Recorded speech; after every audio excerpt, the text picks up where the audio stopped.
Entré al salón de eventos con las manos en los bolsillos y la corbata bien ajustada, pensando que iba a haber orgullo en los ojos de mi hijo. Era la inauguración del nuevo despacho de mi nuera, una oficina moderna en una de las mejores zonas de Guadalajara, con ventanales enormes y vista a la avenida. Yo había puesto una parte importante del capital inicial para ese proyecto. No todo, pero sí lo suficiente para que las cosas arrancaran rápido.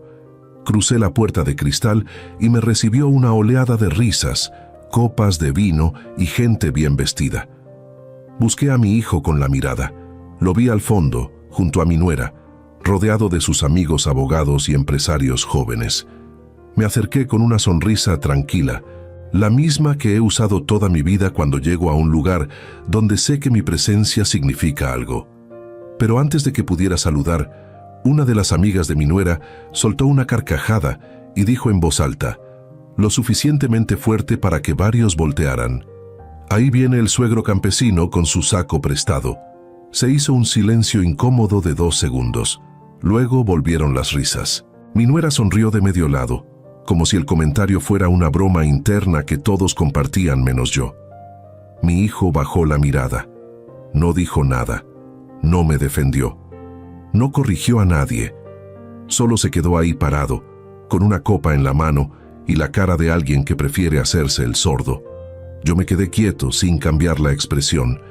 He aprendido a no reaccionar cuando me quieren provocar, pero por dentro algo se rompió. No fue el insulto en sí, fue el silencio de mi hijo, fue la complicidad de mi nuera, fue la manera en que todos siguieron como si nada, como si yo fuera un adorno viejo que ya no encajaba en la decoración nueva. Mi nuera se me acercó con pasos firmes, tacones altos y una sonrisa que no le llegaba a los ojos. Me extendió un sobre blanco, grueso, cerrado con cinta adhesiva. «Don Arturo», me dijo con ese tono que usan las personas cuando te quieren tratar con distancia, disfrazada de respeto. «Con esto arreglamos lo del préstamo. No quiero deberle nada». Lo dijo frente a todos, como si yo fuera un acreedor molesto que venía a cobrar en medio de una fiesta. Como si los 180,000 pesos que le presté hace año y medio para el enganche de la oficina fueran una deuda incómoda que había que liquidar en público para quedar bien con los invitados. Tomé el sobre sin abrirlo. Lo sostuve con las 2 manos, sin decir una palabra. Miré a mi hijo. Él seguía sin levantar la vista. Miré a mi nuera. Ella ya estaba volteando hacia otro grupo, riéndose de algo que alguien acababa de decir. Entonces, supe que esa humillación no había sido un accidente. Había sido planeada, calculada. Era una declaración pública. Ya no te necesitamos. Ya no eres parte de esto. Puedes irte. Así que me fui, sin despedirme, sin mirar atrás. Bajé las escaleras del edificio con el sobre en la mano y el ruido de las risas todavía rebotando en mis oídos. Llegué a mi camioneta, cerré la puerta y me quedé sentado en silencio, respirando despacio, tratando de entender qué acababa de pasar. No estaba enojado, todavía no. Estaba procesando, estaba registrando cada detalle, porque en momentos como ese, uno tiene que decidir qué tipo de hombre va a ser. Antes de seguir, quiero que me digas algo. Si estuvieras en mi lugar, ¿qué habrías hecho tú? ¿Te habrías quedado callado? ¿Habrías armado un escándalo ahí mismo? ¿O habrías hecho lo que yo hice, salir en silencio y pensar con la cabeza fría? Escríbeme en los comentarios qué habrías hecho y desde dónde me estás escuchando. Me gustaría saber si alguien más ha vivido algo parecido. Me llamo Arturo Medina, tengo 58 años y vivo en Guadalajara, Jalisco. No lo digo para presumir, pero sí necesito que entiendas quién soy y por qué lo que pasó esa noche me dolió de una manera que no puedo explicar fácilmente. Yo no nací en una cuna de oro. Nací en un rancho cerca de Tequila, en una casa de adobe con piso de tierra y techo de lámina. Mi papá sembraba maíz y agave, mi mamá vendía pan en el mercado del pueblo. Éramos 6 hermanos y yo fui el cuarto. Desde los 12 años trabajé en el campo, en la construcción, en lo que fuera. A los 18 me vine a Guadalajara con 300 pesos en el bolsillo y un contacto que me consiguió trabajo en una ferretería. Empecé barriendo. Terminé siendo el encargado de compras. A los 25, abrí mi propio negocio, una distribuidora de materiales de construcción. Al principio era yo solo, con una bodega rentada y una camioneta de segunda mano. Hoy tengo 3 bodegas, 8 empleados fijos, contratos con constructoras grandes y una cartera de clientes que me ha dado de comer durante más de 30 años. Tengo 2 propiedades a mi nombre. La casa donde vivo, que es una casa sencilla pero digna en una colonia tranquila, y un terreno en Chapala que compré hace 10 años, pensando en construir algo para cuando me retire. Tengo ahorros, tengo inversiones, tengo un nombre limpio en el gremio. No soy millonario, pero tampoco soy un hombre que necesite pedir favores. Todo lo que tengo lo levanté con mis manos, con mi palabra y con mi esfuerzo. Y lo digo porque necesito que entiendas que cuando mi nuera me trató como un campesino ignorante delante de sus amigos, no solo estaba insultando mi ropa o mi forma de hablar, estaba insultando toda mi vida. Mi hijo se llama Roberto, tiene 32 años, es mi único hijo. Su mamá, mi esposa Elena, murió hace 7 años de un problema en el corazón que nadie vio venir. Desde entonces, Roberto y yo nos volvimos más cercanos, o eso creí. Él estudió administración de empresas en una universidad privada. Yo pagué cada colegiatura, cada libro, cada semestre. No me quejé nunca. Era mi obligación y mi orgullo. Cuando se tituló, le ofrecí que se integrara al negocio, pero él me dijo que quería explorar otras opciones. Lo entendí. Era joven, tenía ambiciones. Trabajó en un par de empresas. Luego conoció a Mónica, mi nuera. Ella es abogada. Viene de una familia de clase media alta de Zapopan. Su papá es contador, su mamá es maestra de secundaria privada. Gente educada, con buenos modales, con conversaciones largas sobre política y cultura. Desde el principio noté que Mónica me veía diferente. No con desprecio abierto, pero sí con una especie de condescendencia suave. Como cuando alguien te sonríe, pero por dentro está pensando que no entiendes nada de lo que están hablando. Yo dejé pasar esas señales. Pensé que con el tiempo las cosas mejorarían. Pensé que si yo demostraba respeto y apoyo, ella también lo haría. Cuando Roberto y Mónica se casaron hace 4 años, yo pagué la mitad de la boda. Fueron 200 invitados, salón con jardín, música en vivo, barra libre. Mónica quería que todo fuera elegante. Yo no dije nada. Era la boda de mi hijo. Después, cuando Mónica decidió abrir su propio despacho de abogados, Roberto vino a pedirme apoyo. Me dijo que necesitaban capital para el enganche de la oficina y para amueblar el lugar. Me pidió 180,000 pesos. Se los di sin pensarlo. No firmamos un contrato, no hicimos un pagaré. Fue un acuerdo de palabra, de padre a hijo. Él me dijo que en cuanto el despacho empezara a generar ingresos, me iban a devolver el dinero en parcialidades. Yo le dije que no había prisa, que lo importante era que las cosas salieran bien, que yo confiaba en él. Esa fue mi primera equivocación, confiar sin protegerme. Durante los primeros meses después del préstamo, todo parecía ir bien. Roberto me llamaba seguido, me contaba cómo iban los trámites, cómo estaban decorando la oficina, qué clientes habían conseguido. Mónica me saludaba cuando nos veíamos, aunque siempre con esa distancia educada que nunca se sentía cálida.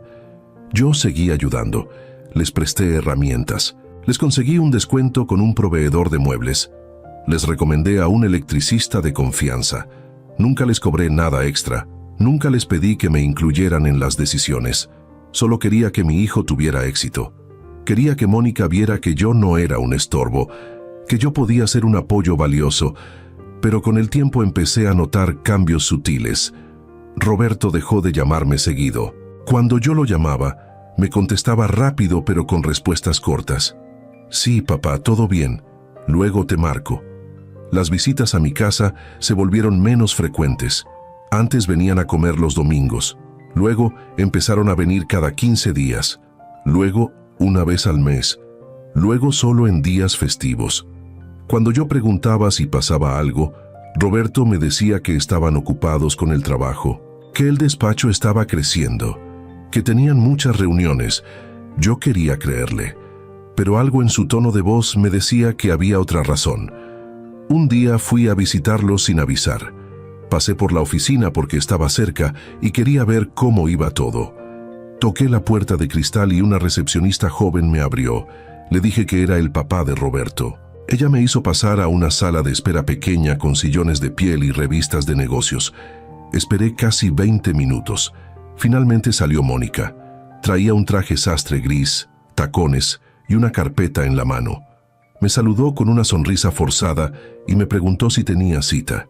Le dije que no, que solo había pasado a saludar. Ella me dijo que estaban en medio de una junta importante y que Roberto no podía atenderme en ese momento. Me sugirió que la próxima vez llamara antes de ir. Lo dijo con educación, pero el mensaje fue claro: no aparezcas sin avisar. No eres bienvenido aquí de manera espontánea. Salí de ahí con una sensación extraña en el pecho. No era enojo, era confusión. ¿Por qué mi propio hijo no podía salir 5 minutos a saludarme? ¿Por qué Mónica me trataba como un cliente inoportuno? Esa noche le marqué a Roberto. Me contestó desde el coche, de camino a su casa. Le pregunté si todo estaba bien. Me dijo que sí. Le dije que había ido a la oficina y que Mónica me había dicho que estaba ocupado. Hubo un silencio. Luego me dijo: es que estamos creciendo, papá. Hay muchas cosas que atender. No te lo tomes personal. Pero yo sí me lo tomé personal, porque era personal. Los meses siguientes fueron peores. Cada vez que yo llamaba, Roberto tenía una excusa. Cada vez que yo proponía vernos, había un compromiso previo. Mónica dejó de contestarme los mensajes. Cuando los veía en reuniones familiares, me saludaban con cortesía pero sin calidez. Era como si yo fuera un invitado tolerado, no un miembro de la familia. Empecé a escuchar comentarios. Una prima me dijo que Roberto y Mónica habían comprado un coche nuevo, un sedán alemán que costaba más de $500,000. Un vecino me contó que los había visto cenando en uno de los restaurantes más caros de Guadalajara. Yo no dije nada, pero por dentro empecé a hacer cuentas. Si tenían dinero para un coche así y para cenas de ese nivel, ¿por qué no me habían devuelto ni un peso del préstamo? No es que yo lo necesitara con urgencia, pero era el principio, era el respeto, era la palabra que mi hijo me había dado. Entonces llegó la invitación para la inauguración del despacho. Me llegó por mensaje de texto. No fue una llamada, no fue una invitación impresa. Fue un mensaje en un grupo de WhatsApp que incluía a otros familiares y amigos. Los esperamos el viernes a las 7 p.m. en la nueva oficina. Habrá brindis y botana. Confirmen asistencia. Yo confirmé. Pensé que era una oportunidad para reconectar. Pensé que tal vez mi hijo aprovecharía el momento para agradecerme públicamente el apoyo. Pensé que Mónica, al verme ahí, recordaría que yo había sido parte importante de que ese lugar existiera. Me equivoqué en todo. El día de la inauguración me arreglé bien. Me puse un saco azul marino que uso para ocasiones especiales, una camisa blanca, pantalones de vestir y zapatos boleados. No soy un hombre de trajes, pero sé vestirme cuando la situación lo requiere. Llegué puntual. Subí al segundo piso del edificio, donde estaba la oficina. Crucé la puerta, y ahí fue cuando todo empezó a desmoronarse. El comentario de la amiga de Mónica se me quedó grabado como si me lo hubieran marcado con hierro caliente. Ahí viene el suegro campesino, con su saco prestado. No fue solo la frase, fue la manera en que lo dijo, con esa risa que esconden las personas cuando quieren disfrazar la crueldad de broma. Fue la forma en que los demás se rieron también, como si todos estuvieran de acuerdo en que yo era un personaje fuera de lugar, un adorno viejo en una fiesta moderna. Pero lo que más me dolió, lo que realmente me partió por dentro, fue ver a mi hijo bajar la mirada. Él no me defendió. No dijo: oye, ese es mi papá, respétalo.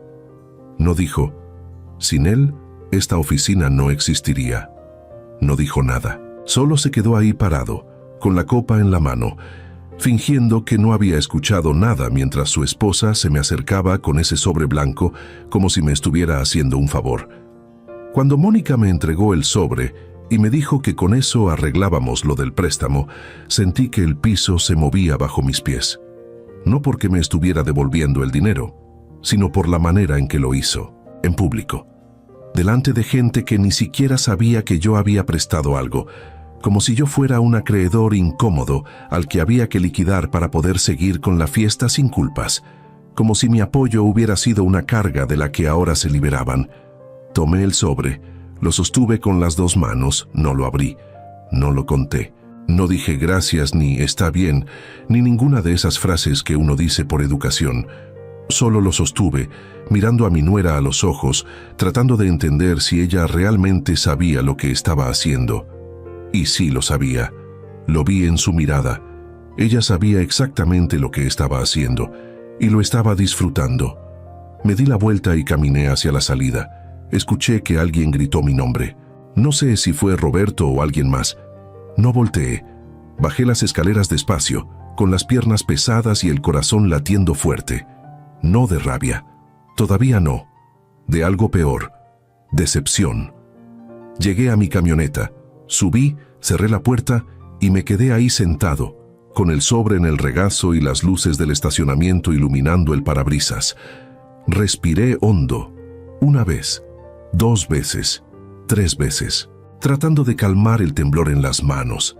No era miedo, era la sensación de estar despertando de algo, de darme cuenta de que las cosas no eran como yo creía, de entender que mi hijo y mi nuera no me veían como familia, me veían como un estorbo. Ahí, sentado en esa camioneta, tomé una decisión. No iba a gritar, no iba a reclamar, no iba a armar un escándalo, pero tampoco iba a seguir permitiendo que me trataran así. Iba a actuar, tranquilo, pensado, estratégico, como un hombre que sabe que las palabras no sirven de nada cuando la gente ya decidió no escucharte. Lo que sí sirve son los hechos. Y yo tenía muchos hechos por revisar. Llegué a mi casa cerca de las 11 de la noche. Es una casa de un solo piso, con 3 recámaras, sala, comedor y un patio trasero donde tengo algunas plantas y un par de árboles frutales. No es lujosa, pero es mía. La compré hace 25 años, cuando todavía estaba casado con Elena. La pagamos entre los dos, peso por peso, mes con mes, durante 15 años de crédito. Cada rincón de esa casa tiene una historia. El comedor donde comíamos los 3 juntos los domingos, la sala donde Roberto hacía su tarea de niño, mientras yo revisaba facturas, el patio donde Elena regaba las plantas cada mañana antes de irse a trabajar. Esa casa no es solo un lugar, es mi vida entera construida en paredes y techo. Entré, prendí las luces y fui directo a mi estudio. Es un cuarto pequeño al fondo de la casa, donde tengo mi escritorio, mi computadora, un librero con archiveros y cajas llenas de documentos del negocio. Me senté en la silla, abrí el sobre que Mónica me había dado y conté el dinero. Eran 180,000 pesos exactos, en billetes de 500 y 1,000, todo en efectivo. Nada de cheque, nada de transferencia. Efectivo. Como si quisieran borrar cualquier rastro de que alguna vez me debieron algo. Dejé el dinero sobre el escritorio y me quedé mirándolo. No sentí alivio, sentí vacío, porque ese dinero ya no significaba nada. Lo que había perdido no era el dinero, era la relación con mi hijo, era el respeto que creí que me tenían, era la ilusión de que yo importaba en sus vidas. Abrí mi laptop y entré a mi correo electrónico. Tengo una cuenta que uso para el negocio y otra personal. Revisé ambas. Busqué todos los mensajes que había intercambiado con Roberto y Mónica en los últimos 2 años. No eran muchos, la mayoría eran respuestas cortas de parte de ellos. Ok, gracias. Luego hablamos. Nada profundo, nada cálido. Luego abrí mis archivos de contabilidad. Tengo todo registrado. Cada peso que entra y sale de mi negocio, cada inversión, cada préstamo, cada gasto. Soy de la vieja escuela. Anoto todo. Busqué la fecha en que le presté los 180,000 pesos a Roberto. Fue el 14 de marzo de hace año y medio. Hice una transferencia desde mi cuenta personal a la cuenta de él. Tengo el comprobante.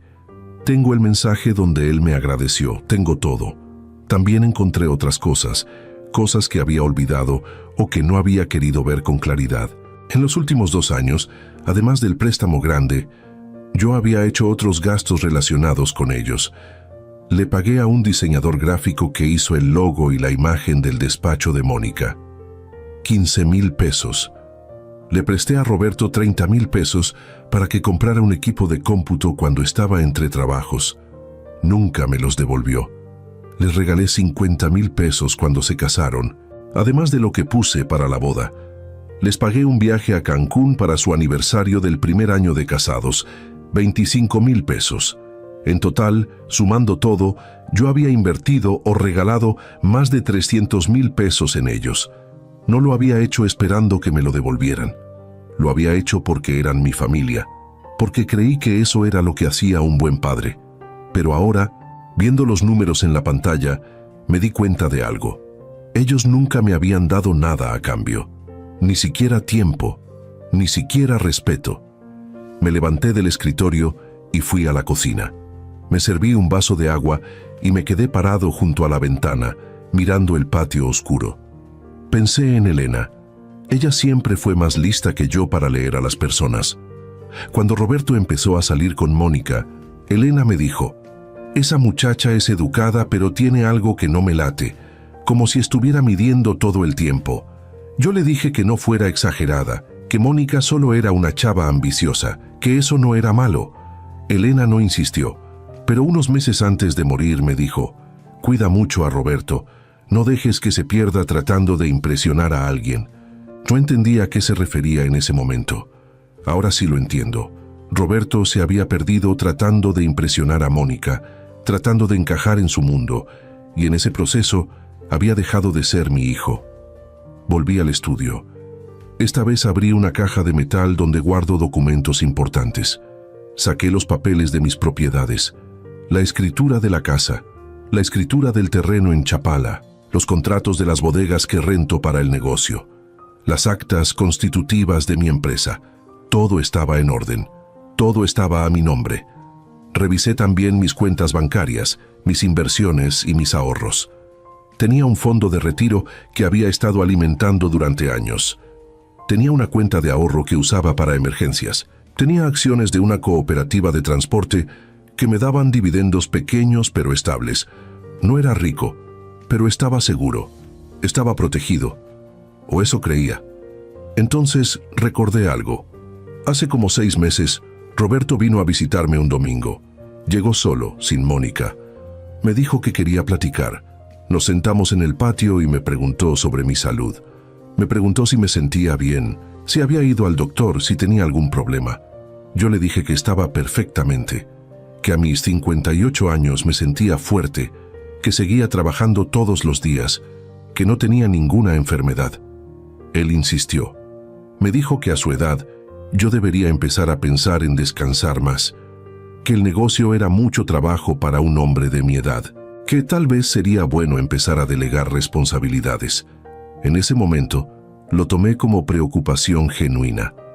Pensé que mi hijo se estaba preocupando por mí, pero ahora, recordando esa conversación, me di cuenta de que había algo más detrás. Él no estaba preocupado por mi salud, estaba tanteando el terreno.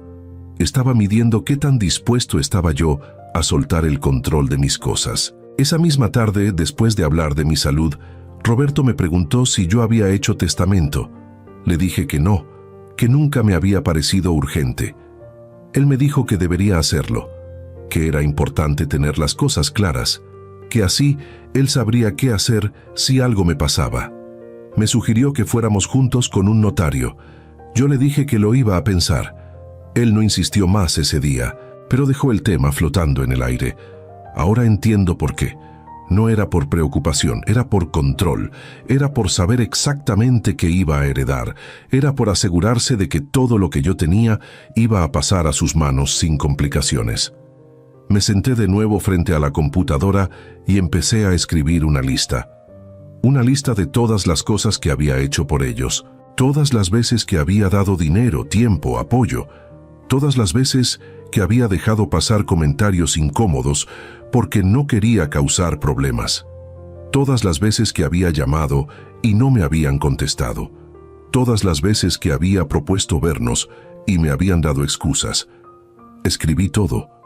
no para reclamarles, sino para verlo claro, para entender el patrón. Y el patrón era obvio. Ellos me habían estado alejando poco a poco. Me habían estado preparando para ser prescindible, para que cuando llegara el momento de tomar decisiones importantes sobre mi vida, mis bienes o mi futuro, yo ya no tuviera voz, ya no tuviera peso, ya fuera solo el suegro campesino que no entiende cómo funciona el mundo moderno. Eran casi las 2 de la mañana cuando terminé de escribir. Guardé el archivo, apagué la computadora y me quedé ahí sentado en la oscuridad del estudio, pensando en qué iba a hacer. No iba a confrontarlos todavía. Eso sería un error. Cuando uno confronta sin pruebas, sin un plan, lo único que consigue es que la otra persona se ponga a la defensiva y empiece a cubrir sus huellas. Yo necesitaba más información. Necesitaba saber exactamente qué estaban planeando, porque estaba seguro de que estaban planeando algo. La humillación pública, la devolución del dinero en efectivo, las preguntas sobre mi salud, las sugerencias sobre el testamento. Todo eso no eran coincidencias, era una estrategia, y yo necesitaba descubrir cuál era el siguiente paso de esa estrategia antes de que lo ejecutaran. A la mañana siguiente me levanté temprano, como siempre. Me bañé, me vestí y me fui a la bodega principal de mi negocio. Llegué antes que mis empleados. Abrí la oficina y prendí la computadora de escritorio donde llevo el control de inventarios, ventas y pagos. Revisé los movimientos de los últimos meses. Todo estaba en orden. No había nada extraño, pero igual revisé las cuentas bancarias de la empresa. Los depósitos, los retiros, las transferencias. Nada fuera de lo común. Entonces llamé a mi contador, un señor de confianza que lleva mis números desde hace más de 15 años. Se llama Don Ramiro. Tiene como 70 años, es meticuloso y honesto. Le pedí que me preparara un reporte completo de la situación financiera de mi negocio y de mis finanzas personales. Le dije que necesitaba ver todo claro. Él me preguntó si había algún problema. Le dije que no, que solo quería tener las cosas en orden. Me dijo que en 2 días me tenía el reporte. Después fui a ver a mis empleados. Tengo 8 personas trabajando conmigo. Todos son gente de confianza. Algunos llevan conmigo más de 10 años. Les pregunté cómo estaban, cómo iban las cosas, si habían tenido algún problema. Todos me dijeron que todo bien, pero uno de ellos, Javier, el encargado de almacén, me jaló aparte y me dijo: «Don Arturo, hace como un mes vino su hijo a preguntar por usted».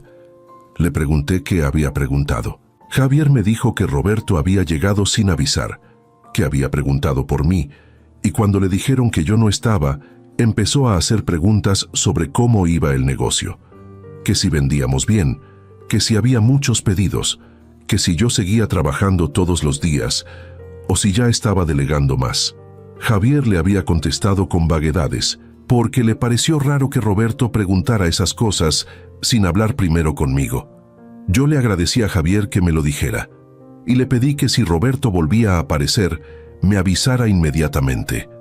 Salí de la bodega con una sensación extraña en el pecho. Roberto había ido a hacer preguntas sobre mi negocio sin decirme nada. ¿Por qué? ¿Qué estaba buscando? ¿Qué necesitaba saber? La respuesta era obvia. Estaba evaluando. Estaba midiendo qué tan valioso era el negocio. ¿Qué tan fácil sería manejarlo? ¿Qué tan pronto podría yo dejarlo? ¿O qué tan pronto podrían ellos tomar el control?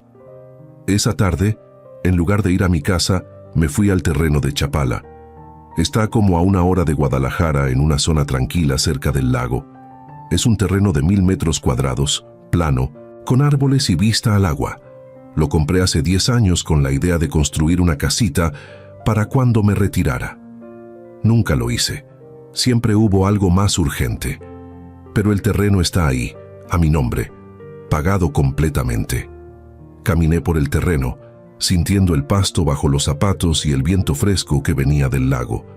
Me pregunté si Roberto sabía de este lugar. Le había mencionado el terreno una vez, hace años, pero no sé si lo recordaba. Probablemente no. Para él, yo solo era el dueño de una bodega y una casa vieja. No un hombre con planes, no un hombre con visión. Me senté en una piedra grande que hay cerca de la entrada del terreno y saqué mi celular. Tenía 5 llamadas perdidas de Roberto, todas de esa mañana. No le había contestado, no porque estuviera enojado, sino porque necesitaba tiempo para pensar, para armar mi estrategia. Dejé que pasaran las horas, el sol empezó a bajar, las llamadas siguieron llegando, primero de Roberto, luego de Mónica, luego otra vez de Roberto. Mensajes de texto: papá, llámame, necesitamos hablar. No entiendo por qué no contestas.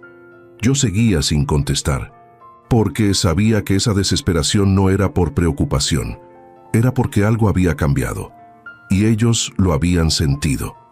Volví a mi casa ya de noche, estacioné la camioneta, entré y cerré la puerta con seguro. Prendí solo la luz de la sala y me senté en el sillón. A los 10 minutos escuché que tocaban la puerta, fuerte, insistente. Me asomé por la ventana. Era Roberto. Estaba solo. Abrí la puerta. Él entró rápido, con la cara tensa y los ojos buscando los míos. ¿Por qué no contestas el teléfono?, me preguntó. Su tono no era de preocupación, era de reclamo, como si yo le debiera explicaciones. Me quedé parado en la entrada, con los brazos cruzados. Estaba ocupado, le dije. ¿Ocupado? Papá, te llamé 5 veces. Ya vi. ¿Y por qué no contestaste? Lo miré fijamente. Porque no quise. Se hizo un silencio incómodo. Roberto se pasó la mano por la cara tratando de controlar la frustración. Papá, sobre lo de ayer, empezó a decir. Lo interrumpí. ¿Qué con lo de ayer? Él tragó saliva. Lo que dijo la amiga de Mónica fue una estupidez. No debió decir eso. ¿Y tú qué hiciste?, le pregunté. ¿Qué? Te estoy preguntando qué hiciste tú cuando esa mujer me insultó delante de todos. Roberto bajó la mirada. Igual que en la fiesta, igual que siempre. Yo no sabía qué decir. No sabías qué decir, repetí. Interesante. Tu esposa me humilla delante de todos. Me avienta un sobre como si fuera un cobrador de esquina. Y tú no sabías qué decir. Mónica no te humilló, papá. Solo te devolvió el dinero. ¿Así le llamas? ¿Devolverme el dinero? Roberto se quedó callado. Yo seguí. Dime algo, hijo. ¿Cuándo decidiste que yo ya no importaba? Él levantó la vista, sorprendido. ¿Qué? No digas eso. ¿Cuándo decidiste que yo era un estorbo? ¿Cuándo dejé de ser tu papá y me convertí en el suegro campesino que estorba en las fotos? Papá, nadie piensa eso. Entonces dime por qué dejaste de visitarme. Dime por qué ya no me hablas. Dime por qué tu esposa me trata como si fuera un desconocido. Dime por qué viniste hace meses a preguntarme por mi salud y por el testamento. Roberto abrió la boca, pero no dijo nada. Yo continué. Dime por qué fuiste a mi bodega a hacer preguntas sobre mi negocio sin decirme. Dime qué están planeando. La cara de Roberto cambió. Se puso pálido. ¿Quién te dijo eso? No importa quién me lo dijo. Lo importante es que lo hiciste. Y ahora vas a decirme por qué. Él se quedó callado. Yo esperé. El silencio se hizo eterno. Finalmente, Roberto habló. Pero no dijo lo que yo esperaba. Dijo algo peor. Mónica cree que deberías empezar a pensar en tu futuro, que ya no estás en edad de estar trabajando tanto, que deberías vender el negocio y disfrutar tu retiro. Lo miré sin parpadear. ¿Mónica cree eso? Sí. ¿Y tú qué crees? Roberto dudó. Yo creo que tiene razón. Ahí fue cuando entendí todo. No era solo control, no era solo humillación, era un plan completo. Querían que yo vendiera el negocio, querían que me retirara, querían que dependiera de ellos, querían que firmara papeles, que les diera poder, que me convirtiera en un anciano manejable, que ya no tomaba decisiones. Y una vez que yo estuviera fuera del camino, ellos se quedarían con todo, con mi casa, con mi dinero, con mi reputación, con mi vida entera. Y yo estaría ahí, sentado en una silla, viendo cómo desmantelaban todo lo que construí. Pero cometieron un error. Me subestimaron, creyeron que yo iba a aceptar todo en silencio. Creyeron que yo era un viejo cansado que solo quería paz. Se equivocaron, porque yo no estaba cansado, estaba despierto, y ahora que sabía lo que estaban planeando, iba a actuar.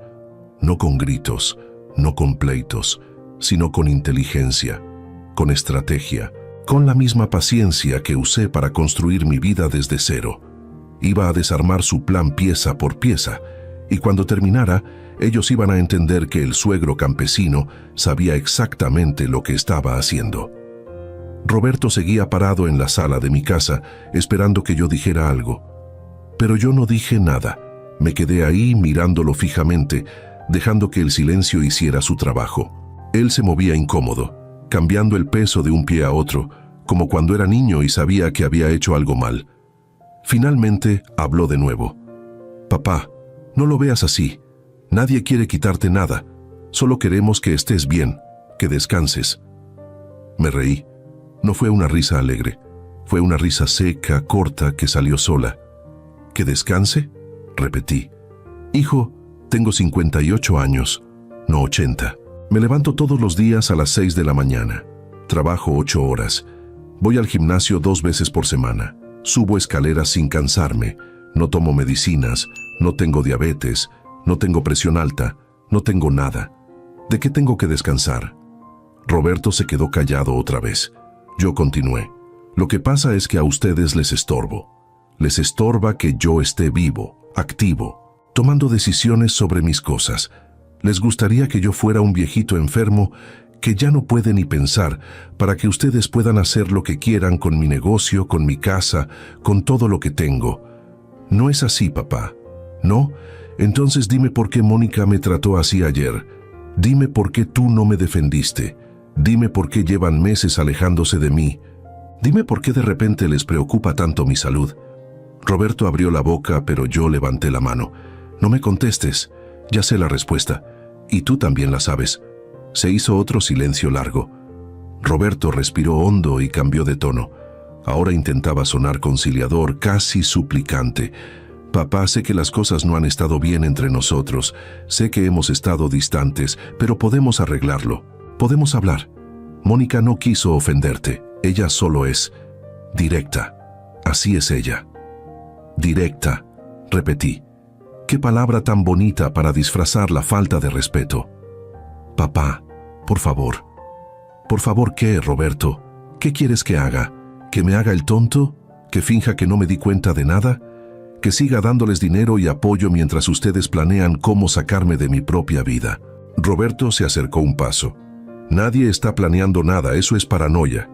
Lo miré con algo que no había sentido en mucho tiempo. Decepción profunda. «¿Sabes qué es lo más triste de todo esto, hijo?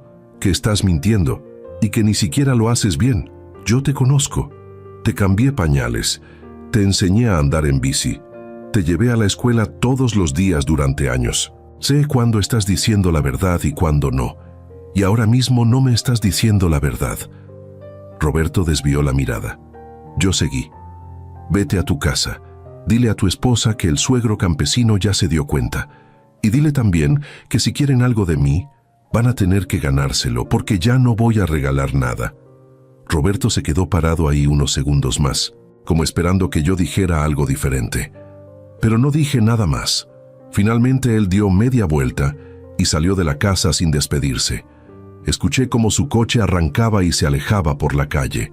Cerré la puerta con seguro, apagué las luces y me fui a mi cuarto. Pero no pude dormir. Me quedé acostado en la oscuridad mirando el techo, repasando cada palabra de la conversación. Sabía que lo que acababa de pasar no era el final, era el principio. Ahora ellos sabían que yo estaba alerta, y eso los iba a hacer más cuidadosos o más agresivos. No sabía cuál de las dos, pero sí sabía que tenía que moverme rápido. A la mañana siguiente, a las 8 en punto, estaba en el despacho de don Ramiro, mi contador. Él me recibió con su amabilidad de siempre, me ofreció café y nos sentamos en su oficina pequeña llena de archiveros y carpetas. Le expliqué la situación sin entrar en muchos detalles emocionales. Le dije que necesitaba proteger mis bienes, que necesitaba asegurarme de que nadie pudiera tomar decisiones sobre mi patrimonio sin mi autorización, que necesitaba tener todo blindado legalmente. Don Ramiro me escuchó con atención, asintiendo de vez en cuando. Cuando terminé de hablar, él se recargó en su silla y me miró con seriedad. «Don Arturo, lo que me está describiendo Suena a que alguien está tratando de posicionarse para heredar antes de tiempo. Asentí. Exacto. Don Ramiro abrió una carpeta y sacó unos papeles. Mire, aquí está el reporte que me pidió. Su situación financiera es sólida. Su negocio genera ingresos estables. Sus propiedades están libres de deudas. Tiene ahorros. Tiene inversiones. Está usted en una posición muy buena. Pero... Hizo una pausa. ¿Pero qué?, pregunté. Pero si alguien quisiera tomar control de sus bienes, hay varias maneras de hacerlo. Especialmente si logran convencer a un juez de que usted no está en condiciones de manejar sus asuntos.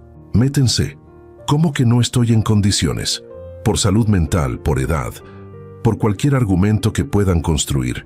He visto casos así. Familias que llevan a un adulto mayor con un médico complaciente, consiguen un diagnóstico y luego solicitan una declaración de incapacidad ante un juez. Una vez que tienen eso, pueden pedir la tutela. Y con la tutela, controlan todo. Sentí un frío en el estómago. ¿Me está diciendo que mi hijo podría hacer eso? Don Ramiro me miró con tristeza.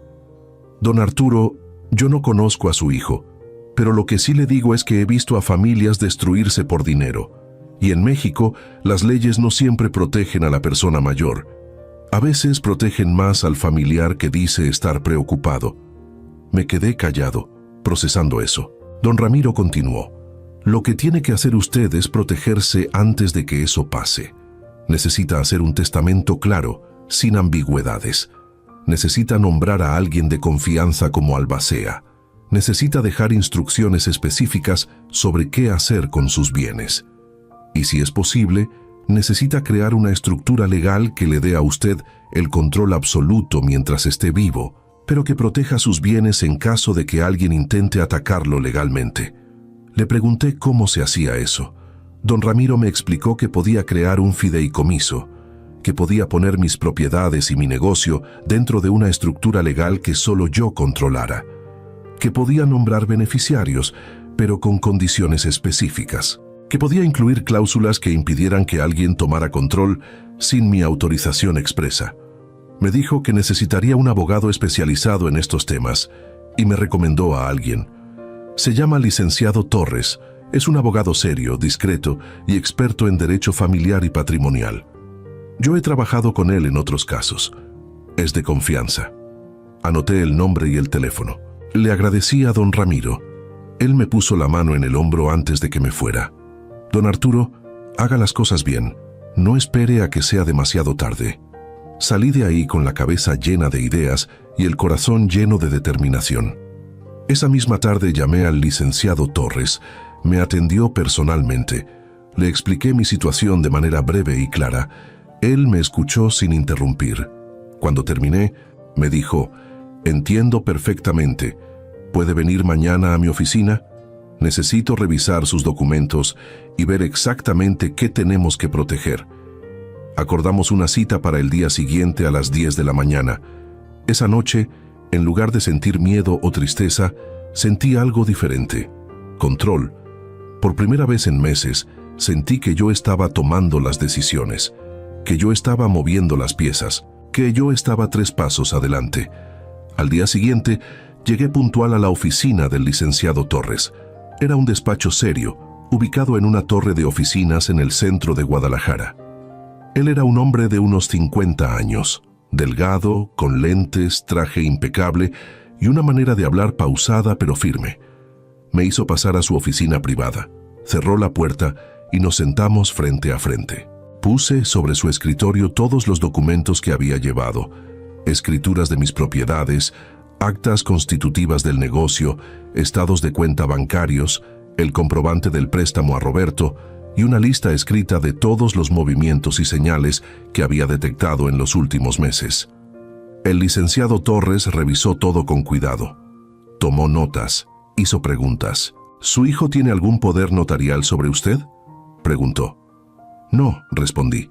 ¿Usted ha firmado algún documento recientemente que le dé a él o a su nuera acceso a sus cuentas o propiedades? No. ¿Hay algún testamento previo? No. El licenciado asintió. Bien, eso nos da ventaja, pero necesitamos actuar rápido. Si ellos están planeando algo, es cuestión de tiempo antes de que intenten dar el siguiente paso. Le pregunté cuál creía que sería ese siguiente paso. Él se recargó en su silla y juntó las manos. Probablemente intenten convencerlo de que firme algún documento. Puede ser un poder notarial disfrazado de otra cosa. Puede ser un contrato para administrar mejor su negocio. Puede ser algo relacionado con su salud. Lo que sea, va a venir presentado como algo para su bien. Pero en realidad será una trampa. Me explicó que en México hay muchos casos de familias que manipulan a adultos mayores para que firmen papeles sin entender realmente qué están firmando, que a veces usan presión emocional, que otras veces usan engaños directos, que en casos extremos incluso falsifican firmas. Lo que vamos a hacer, continuó el licenciado Torres, es blindar todo. Vamos a crear un fideicomiso irrevocable donde usted sea el único fideicomitente y el único fideicomisario mientras esté vivo. Sus bienes van a estar protegidos dentro de ese fideicomiso. Nadie, absolutamente nadie podrá tocar nada sin su autorización. Ni siquiera con una orden judicial, porque los bienes ya no estarán directamente a su nombre. Estarán en una figura legal independiente. Me explicó que el proceso tomaría unas 2 semanas, que necesitaría firmar varios documentos ante notario, que tendríamos que transferir las escrituras y actualizar registros, pero que una vez hecho, yo estaría completamente protegido. Le pregunté qué pasaba si ellos intentaban hacer algo antes de que termináramos el proceso. Él sonrió por primera vez. Por eso vamos a movernos en silencio. Usted no le va a decir nada a su hijo ni a su nuera sobre lo que estamos haciendo. Nada. Cero. Ellos no deben saber que usted está tomando estas medidas. Déjelos creer que todo sigue igual, que usted sigue siendo el suegro campesino fácil de manipular. Mientras tanto, nosotros vamos armando la estructura. Y cuando ellos den su siguiente paso, se van a encontrar con una pared de concreto. Me gustó esa imagen, una pared de concreto. Eso era exactamente lo que necesitaba. Durante las siguientes 2 semanas, trabajé en silencio con el licenciado Torres y don Ramiro. Fuimos 3 veces al notario. Firmé documentos, transferí escrituras, actualicé beneficiarios en mis cuentas bancarias, reorganicé la estructura legal de mi negocio, todo sin decirle nada a nadie. En casa seguí mi rutina normal. En la bodega seguí trabajando como siempre. Cuando Roberto me llamaba, le contestaba con normalidad. Cuando me preguntaba cómo estaba, le decía que bien. No mencioné nada sobre abogados, fideicomisos o protección patrimonial. Dejé que creyera que todo estaba igual, que yo había aceptado la humillación, que yo estaba resignado. Pero por dentro, yo estaba construyendo algo. Estaba armando una trampa perfecta, y ellos ni siquiera lo sabían. Mientras tanto, empecé a notar cosas nuevas, pequeños detalles que confirmaban mis sospechas.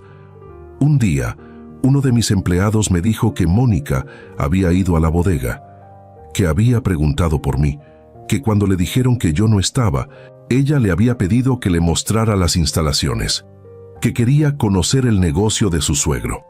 El empleado, siguiendo mis instrucciones, le dijo que necesitaba mi autorización para eso. Ella se fue molesta. Otro día, mi vecina me comentó que había visto a Roberto rondando mi casa un día que yo no estaba, que se había quedado parado afuera, mirando por las ventanas, como buscando algo, que cuando ella le preguntó si necesitaba algo, él le dijo que solo estaba checando que todo estuviera bien. La vecina me dijo, «No sé, don Arturo, pero algo en su actitud no me gustó». Todo eso lo fui registrando, lo fui guardando, porque sabía que en algún momento lo iba a necesitar. Y ese momento llegó más rápido de lo que pensé. Fue un martes por la tarde. Yo estaba en mi casa, revisando unos papeles en el estudio cuando escuché que tocaron la puerta. Abrí. Era Roberto, pero no venía solo. Venía con Mónica, y los dos traían una actitud diferente, más seria, más formal. «Papá, necesitamos hablar», dijo Roberto. «Pasen», les dije. Entraron a la sala. Se sentaron juntos en el sillón. Yo me senté frente a ellos en una silla individual. Mónica sacó una carpeta de su bolsa, La puso sobre la mesita de centro. Don Arturo, empezó ella con su tono profesional de abogada, hemos estado pensando mucho en su situación. ¿Mi situación?, pregunté con calma. Sí, su situación. Usted está solo, trabaja mucho, ya tiene una edad en la que debería estar más tranquilo. Y nosotros, como familia, creemos que es momento de tomar decisiones inteligentes para proteger su patrimonio y su futuro. La escuché sin interrumpir. Ella continuó. Por eso, hemos preparado una propuesta. Abrió la carpeta, sacó unos documentos. Lo que proponemos es que usted nos dé un poder notarial amplio a Roberto y a mí. Eso nos permitiría ayudarlo a administrar sus bienes, tomar decisiones sobre el negocio y manejar cualquier situación que se presente. Usted seguiría siendo el dueño de todo, por supuesto, pero nosotros podríamos apoyarlo en las decisiones difíciles. Así usted podría descansar sin preocuparse. Me quedé callado. Roberto intervino. Papá, es por tu bien. Nosotros solo queremos ayudarte. Miré los documentos sobre la mesa. No los toqué. Miré a Mónica, luego a Roberto, y entonces sonreí. No fue una sonrisa amable, fue una sonrisa que decía, ya sé qué están haciendo. Roberto se dio cuenta. Su cara cambió. Mónica también lo notó. ¿Don Arturo?, preguntó ella con tono de preocupación fingida. Yo me recargué en la silla, crucé las piernas y los miré fijamente. ¿Saben qué es lo curioso de todo esto?, dije. Que ustedes creen que soy tonto. Mónica frunció el ceño. No entiendo a qué se refiere. Claro que entiendes. Ustedes dos creen que porque tengo 58 años y porque trabajé toda mi vida con las manos, soy un ignorante. Creen que no sé lo que es un poder notarial. Creen que no sé que si yo firmo eso, ustedes van a tener control total sobre todo lo que tengo. Creen que soy el suegro campesino que se va a dejar manipular. Roberto se puso pálido. Papá, no es así. ¿No? Entonces dime qué es. Porque lo que yo veo es que ustedes llevan meses preparando esto, alejándose de mí, humillándome, preguntando por mi salud, investigando mi negocio, y ahora vienen con papeles para que yo les dé el control de mi vida. Y creen que voy a firmar. Mónica cambió de tono. Ya no era amable, ahora era directa, casi agresiva. Don Arturo, con todo respeto, usted ya no está en edad de manejar un negocio. Necesita ayuda, necesita apoyo y nosotros estamos dispuestos a dárselo. No necesito nada, dije con firmeza. Y sobre todo no necesito que ustedes controlen mi vida. Mónica se puso de pie. Esto es ridículo. Roberto, tu papá claramente no está entendiendo lo que le conviene. Roberto también se paró. Parecía confundido, atrapado entre su esposa y yo. Papá, por favor, solo estamos tratando de ayudar. No, dije levantándome también. Ustedes no están tratando de ayudar, están tratando de robar y no lo voy a permitir. Mónica agarró la carpeta de la mesa con un movimiento brusco. Está bien, si así quiere las cosas, así será. Pero le advierto algo, don Arturo. Usted no puede estar solo manejando todo esto. Tarde o temprano va a necesitar ayuda, y cuando eso pase, no venga a buscarnos. No te preocupes, le dije mirándola a los ojos, no voy a buscarte, nunca. Roberto intentó decir algo más, pero Mónica ya estaba caminando hacia la puerta. Él la siguió. Salieron de mi casa sin despedirse. Escuché cómo su coche arrancaba con fuerza y se iba. Me quedé parado en la sala, respirando profundo, sintiendo cómo la adrenalina me recorría el cuerpo. Sabía que lo que acababa de pasar era peligroso. Ahora ellos sabían que yo no iba a ceder, y eso los iba a hacer más agresivos, pero yo estaba listo. Porque mientras ellos venían a mi casa con una carpeta llena de papeles para manipularme, yo ya tenía mis propios papeles listos. Mis bienes ya estaban protegidos, mi patrimonio ya estaba blindado. Y ahora venía la parte más importante, la ejecución. El momento en que ellos darían su siguiente paso y se encontrarían con que todo lo que habían planeado se les iba a caer encima. Porque yo no era el suegro campesino que ellos creían. Yo era un hombre que sabía defenderse y estaba a punto de demostrárselos. Esa noche no dormí casi nada, no por miedo, sino porque mi mente estaba trabajando a toda velocidad, repasando cada detalle, cada movimiento, cada posible escenario. Sabía que después de lo que había pasado en mi casa, Roberto y Mónica no se iban a quedar quietos. Habían mostrado sus cartas. Habían intentado que yo firmara ese poder notarial, y yo los había rechazado de frente. Ahora ellos sabían que yo estaba alerta, y eso significaba que tenían dos opciones: retroceder o atacar. Y conociendo a Mónica, sabía que no iba a retroceder. A la mañana siguiente, a las 7 en punto, llamé al licenciado Torres. Le conté lo que había pasado. Le describí exactamente lo que Mónica y Roberto habían intentado hacer con esos documentos. Él escuchó en silencio y cuando terminé, soltó un suspiro. Don Arturo, esto confirma todo lo que sospechábamos. Ellos están siguiendo el manual clásico. Primero intentan conseguir el poder notarial de manera voluntaria, con manipulación emocional. Si eso no funciona, el siguiente paso es más agresivo. Le pregunté qué tan agresivo. Pueden intentar declararlo incapaz. Pueden llevar a un médico que diga que usted no está en condiciones mentales para manejar sus asuntos. Pueden presentar una demanda de interdicción. Es un proceso legal, donde un juez puede declarar que una persona necesita un tutor. Y si logran eso, usted pierde el control de todo. Sentí un nudo en el estómago. ¿Cuánto tiempo tenemos? El licenciado Torres pensó un momento. Si ellos actúan rápido, pueden presentar la demanda en una semana. El proceso puede tardar meses, pero una vez que se inicia, las cosas se complican. Lo bueno es que nosotros ya terminamos de blindar sus bienes. El fideicomiso está activo, sus propiedades están protegidas, pero necesitamos un paso más. ¿Cuál? Necesitamos que usted se haga estudios médicos completos, con un médico de confianza. Necesitamos documentar que usted está perfectamente sano, física y mentalmente. Así, si ellos presentan algún diagnóstico falso, nosotros tenemos pruebas recientes que lo contradicen. Me dio el contacto de un médico internista y de un psicólogo, ambos profesionales serios que trabajaban con casos legales. Esa misma tarde fui a hacerme los estudios: análisis de sangre, presión arterial, electrocardiograma, revisión completa. Con el psicólogo hice pruebas cognitivas, de memoria, de razonamiento. Todo salió perfecto. El médico me dijo que tenía la salud de un hombre 10 años más joven. El psicólogo certificó que mis capacidades mentales estaban intactas. Me entregaron los reportes firmados y sellados. Llevé todo al licenciado Torres. Él los guardó en un expediente grueso que tenía mi nombre. «Perfecto», me dijo. «Ahora esperamos». Pero no tuve que esperar mucho. 4 días después, un viernes por la mañana, mientras estaba en la bodega revisando inventario, uno de mis empleados me avisó que había llegado alguien buscándome. Salí a la recepción. Era un hombre joven con una carpeta bajo el brazo.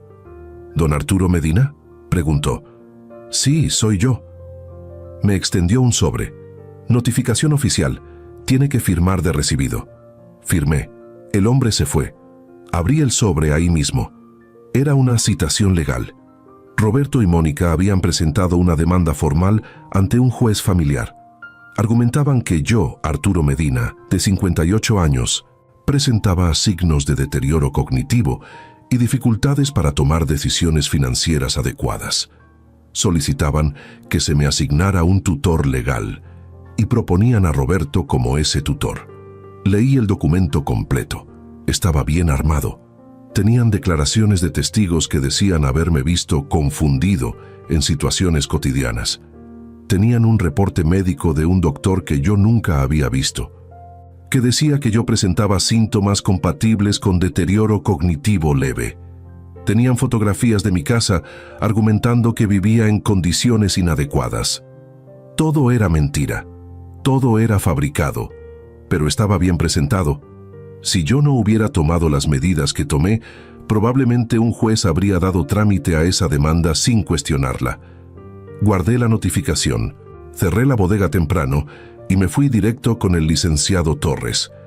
Él leyó el documento con atención. Su expresión era seria, pero no sorprendida. «Esto es exactamente lo que esperábamos. Están jugando sucio, pero nosotros estamos preparados». Sacó el expediente con todos mis documentos. los estudios médicos recientes, los reportes psicológicos, las escrituras del fideicomiso, los estados financieros que demostraban que mi negocio estaba en perfecto orden y declaraciones notariadas de mis empleados que confirmaban que yo trabajaba con normalidad todos los días. «Vamos a contestar esta demanda con todo», me dijo el licenciado Torres. «Vamos a presentar pruebas de que usted está perfectamente sano. Vamos a demostrar que el reporte médico que ellos presentaron es falso, porque usted nunca consultó a ese doctor. Vamos a exhibir que sus propiedades ya están protegidas en un fideicomiso legal, por lo que aunque ellos ganaran la tutela, no podrían tocar nada. Y vamos a contrademandar por intento de fraude procesal». Me explicó que el proceso iba a ser largo, que íbamos a tener audiencias, que tendríamos que presentarnos ante el juez, que ellos iban a seguir atacando. «Pero lo más importante», me dijo mirándome fijamente, «es que usted no puede mostrar debilidad. En las audiencias usted tiene que estar impecable, bien vestido, calmado, articulado. Tiene que demostrar con su sola presencia que todo lo que ellos dicen es mentira». Durante las siguientes semanas todo se volvió una batalla legal. Hubo notificaciones, llamadas de abogados, audiencias preliminares.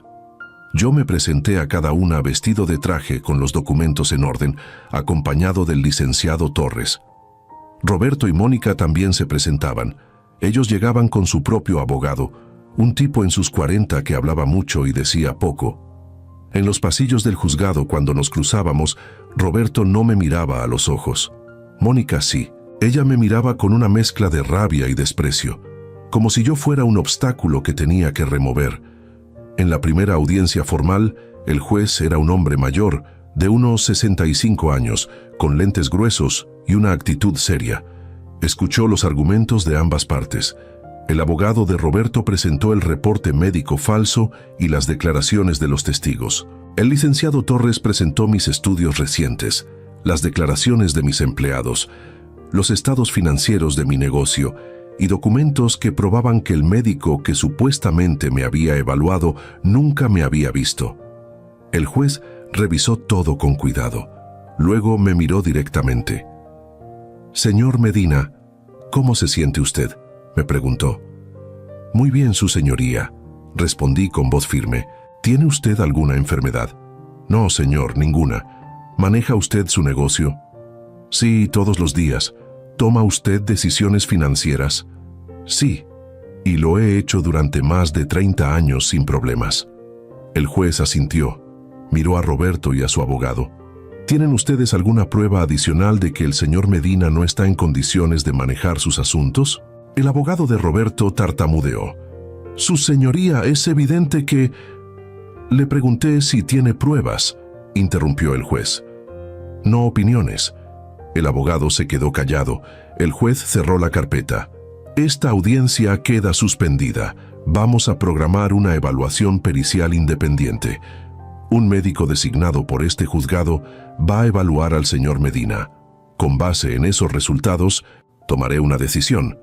Salimos del juzgado y el licenciado Torres me puso la mano en el hombro. «Esto va bien. El juez ya vio que no tienen pruebas sólidas. La evaluación pericial va a confirmar lo que ya sabemos, que usted está perfectamente bien». 2 semanas después me hicieron la evaluación pericial. Fue exhaustiva.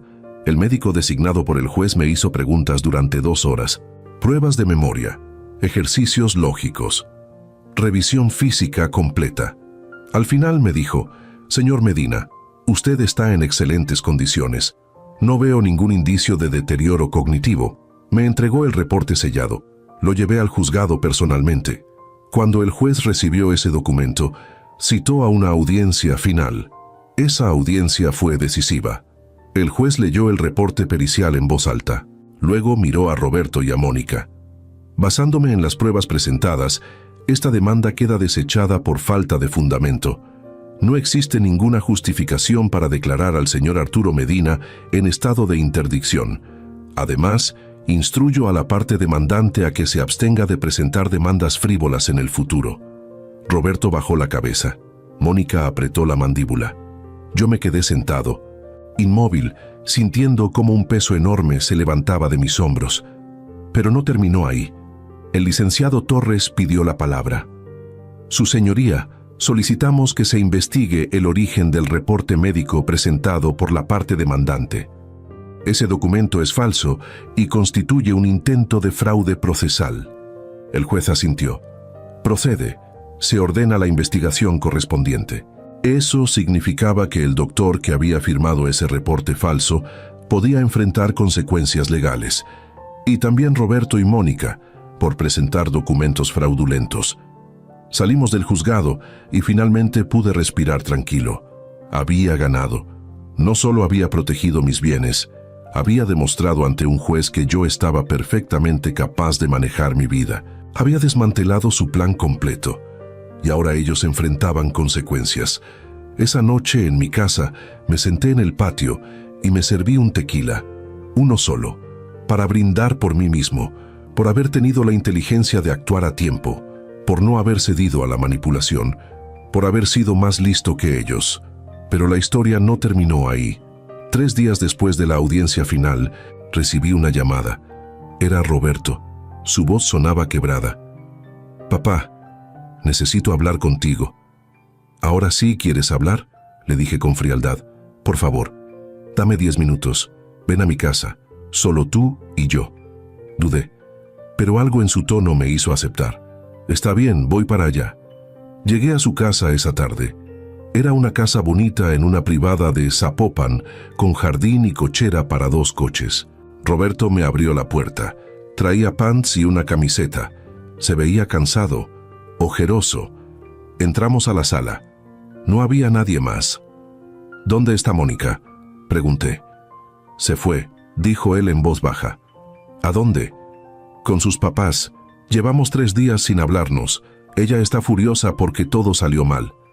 Me senté en el sillón. Roberto se quedó parado dando vueltas, nervioso. «Papá, yo no sé ni cómo empezar». «Empieza por el principio», le dije. Él respiró hondo. «Todo esto fue idea de Mónica, desde el principio. Ella fue la que dijo que deberíamos tomar control de tus bienes, que tú ya estabas viejo, que íbamos a heredar de todos modos, pero que era mejor hacerlo ahora. Yo no quería, te lo juro, pero ella insistió. Me dijo que si no lo hacíamos, tú ibas a perder todo, que ibas a tomar malas decisiones, que necesitabas ayuda». Lo escuché sin interrumpir. Él continuó con lágrimas en los ojos. «Yo traté de defenderme en la inauguración del despacho. Cuando esa mujer te insultó, yo quise decir algo, pero Mónica me apretó el brazo. Me miró con una cara que decía no te atrevas y yo me quedé callado, como un cobarde». «Sí», dije con voz dura, «como un cobarde». Roberto se sentó en el suelo con la espalda contra la pared. «Lo siento, papá, lo siento mucho. Yo nunca quise que las cosas llegaran tan lejos, nunca quise que te demandáramos, pero Mónica contrató al abogado. Mónica consiguió ese reporte médico falso. Yo solo dejé que pasara, porque soy un idiota». Se tapó la cara con las manos. Yo lo miré ahí, desmoronándose, y sentí algo que no esperaba. Lástima, pero no la lástima que te hace perdonar todo, sino la lástima que te hace ver que alguien perdió su camino. «Roberto», le dije con voz calmada, «tú eres mi hijo, y siempre vas a ser mi hijo, pero lo que hiciste no tiene justificación». Él levantó la cara con los ojos rojos. «Lo sé. Me trataste como basura, me humillaste, intentaste quitarme todo lo que construí, y lo peor de todo lo hiciste por dinero, por algo que ni siquiera necesitabas con urgencia». «Lo sé, papá, lo sé. ¿Sabes cuánto me dolió ver que no me defendiste esa noche? ¿Sabes cuánto me dolió darme cuenta de que mi propio hijo estaba planeando robarme?» Roberto empezó a llorar, no con llanto fingido, sino con llanto real, profundo. «Perdóname, papá. Por favor, no sé qué más decir». Me levanté del sillón, caminé hacia la puerta. Antes de salir, me volteé. «Roberto, voy a decirte algo, y quiero que lo escuches bien. Yo te perdoné el día que salí de esa inauguración en silencio, porque si no te hubiera perdonado habría armado un escándalo ahí mismo. Pero salí en silencio porque sabía que tenías que aprender una lección. y la aprendiste. Perdiste a tu esposa, perdiste mi confianza, perdiste tu dignidad y ahora tienes que vivir con eso. Él me miró desde el suelo sin decir nada. Si algún día quieres reconstruir algo conmigo, va a ser bajo mis términos, no los de Mónica, no los tuyos, los míos, y va a tomar años, ¿entiendes? Él asintió. Salí de esa casa sin mirar atrás. Han pasado ya 6 meses desde todo eso. El juez ordenó que se investigara al médico que firmó el reporte falso. Resultó que era un conocido de la familia de Mónica. Lo sancionaron. Mónica y Roberto tuvieron que pagar una multa por presentar documentos fraudulentos. No fue una multa grande, pero quedó en su expediente legal. Mónica se divorció de Roberto 2 meses después de la audiencia final. Se llevó lo que pudo y se fue. Roberto perdió la casa. Tuvo que venderla para pagar deudas. Ahora vive en un departamento pequeño y trabaja en una empresa donde gana la mitad de lo que ganaba antes. Yo sigo viviendo en mi casa. Sigo manejando mi negocio. Mis propiedades están protegidas en el fideicomiso. Mi salud está perfecta y mi vida está en orden. Roberto me llama cada 2 semanas. Platicamos. Poco a poco estamos reconstruyendo algo. No sé si algún día volveremos a ser lo que éramos. Probablemente no. Pero al menos ahora él entiende lo que significa el respeto, lo que significa la palabra, lo que significa la familia. Cuento esta historia porque sé que no soy el único. Sé que hay muchos adultos mayores en México que están pasando por lo mismo. Familias que los ven como estorbos, hijos que los quieren apartar, nueras o yernos que los tratan con desprecio. Y muchos de ellos no saben cómo defenderse. Por eso quiero dejarles algo claro. Ustedes no están solos y no tienen que quedarse callados. Protejan sus bienes. Busquen ayuda legal. No firmen nada que no entiendan. No confíen solo porque es familia. Y sobre todo, no permitan que nadie los trate como si ya no importaran. Porque ustedes sí importan. Yo no soy millonario. No soy perfecto. Pero sí soy un hombre que supo defender lo suyo. Que supo actuar a tiempo. Que supo salir en silencio de esa fiesta, trazar un plan y ejecutarlo sin gritos, sin violencia, solo con inteligencia. Y si yo pude, ustedes también pueden. No dejen que nadie les quite lo que construyeron con esfuerzo. No dejen que nadie los haga sentir menos, porque ustedes valen, y su vida, su trabajo, su dignidad valen más que cualquier herencia. Si esta historia te llegó, si te identificaste con algo de lo que conté, déjame un comentario. Cuéntame si has vivido algo parecido. Cuéntame desde dónde me escuchas. Y si conoces a alguien que esté pasando por una situación así, comparte esta historia. Porque la mejor manera de protegernos es estar informados. Es saber que no estamos solos. Es entender que la dignidad no se negocia y que el respeto se gana, pero también se exige. Gracias por escucharme. Gracias por llegar hasta aquí. Y recuerden, a veces el silencio no es debilidad, a veces el silencio es la estrategia más poderosa. Yo salí en silencio de esa fiesta, pero regresé con todo y gané.